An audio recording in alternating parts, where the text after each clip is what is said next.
अंधेरे कमरे में दादाजी की पुरानी किताबों की महक और समय की खामोशी घुली हुई थी। 10 साल का अर्क आज दादाजी की लाइब्रेरी में अकेला था।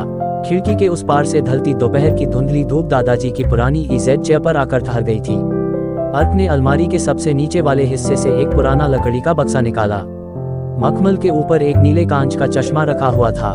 दादाजी कहा करते थे, दुनिया को तो हर कोई आंखों से देखता है रे अर्क, पर बहुत कम लोग ऐसे होते हैं जो अपने दिल से अनजानी सच्चाइयों को छू पाते हैं। हमारी इस साधारण सी दुनिया की हर परत में असाधारण दास्तां छुपी हुई है। अर्क ने जब धीरे से वह चश्मा आंखों पर लगाया तो पल भर में उसकी जानी पहचानी दुनिया जैसे हजारों साल की नींद से जाग उठी और एक अलौकिक खूबसूरती के साथ उसके सामने आ गई। उसने देखा कि लाइब्रेरी की वे पुरानी दीवारें अब सिर्फ ईंटों का ढेर नहीं थीं। दीवारों के भीतर से करोड़ों नीली आग की नदियां बेचैन होकर बह रही थीं। वह हैरान रह गया ये देखकर कि यह सिर्फ बिजली का प्रवाह नहीं था, बल्कि इस घर की एक एक ईंट की धड़कन थी। धूल का हर वो कण जो अब तक फर्श के कोने में बेकार पड़ा था, उस चश्मे के नीचे एक जिंदा सितारे की तरह चमक उठा। अर्क ये सोचकर से हर उठा कि अरबों साल पहले जब किसी सितारे की मौत हुई होगी, तब जो राख ब्रह्मांड में उड़ी थी, उसी राख से तो ये धूल बनी है और इसी धूल से वह खुद जन्मा है। हम सब दरअसल सितारों की राख से बने हुए वो सितारे हैं जो जमीन पर आकर अपने आसमान को भूल गए हैं। खिड़की के बाहर देखते ही अर्क पत्थर की तरह सुन्न रह गया।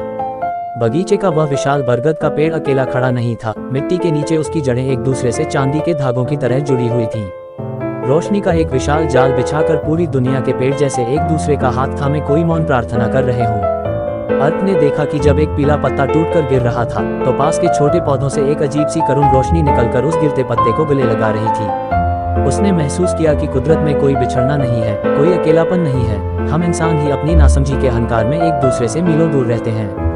घास का हर तिनका जैसे उसके कान में कह रहा था, अर्क, हम कोई अलग नहीं है, हम सब एक ही धड़कन से बंधे हैं। तभी सीढ़ियों पर कदमों की आहट सुनाई दी।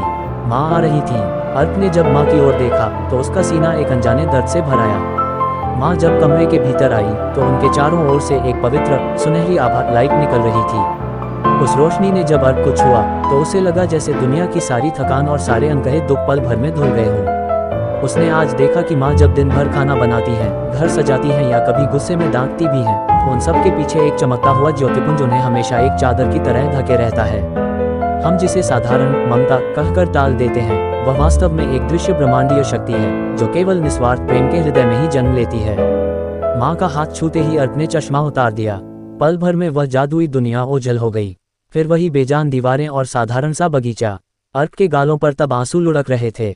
उसे समझ आ गया कि दादाजी ने उसे कोई जादू नहीं दिखाया था। दादाजी ने उसे सिखाया था कि कैसे इस साधारण धूल मिट्टी के भीतर भी उस ईश्वर को ढूंढा जा सकता है।